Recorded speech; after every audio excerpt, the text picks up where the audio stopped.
আজকের আলোচনাটা আমি ডেডিকেট করব আমার সেই সমস্ত মায়েদের যারা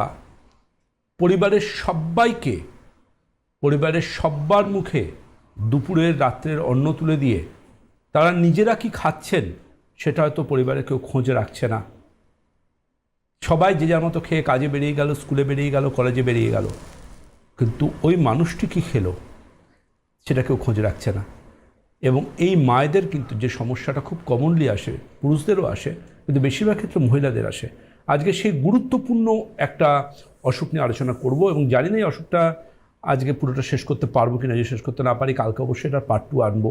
তবে আজকের দিনে দাঁড়িয়ে এটুকু বলে রাখি সেটা হচ্ছে যে এই অসুখটা জীবনযাত্রাকে স্তব্ধ করে দেয়। শরীরের অস্টিওআর্থ্রাইটিসের জন্য যেটা মেন প্রবলেম হয় সেটা হচ্ছে পড়ে গিয়ে মানুষটা উঠতে পারে না, বিছনা নিয়ে নেন। পড়ে গিয়ে আর উঠতে পারেন না, বিছনা নিয়ে নেন। এটা হচ্ছে অস্টিওপোরোসিসের একটা স্পেসিফিক লাইন বা শব্দ। কাদের আসে, কখন আসে, কিভাবে আসে, সতর্কতাই বা কী, খুব গুরুত্বপূর্ণ।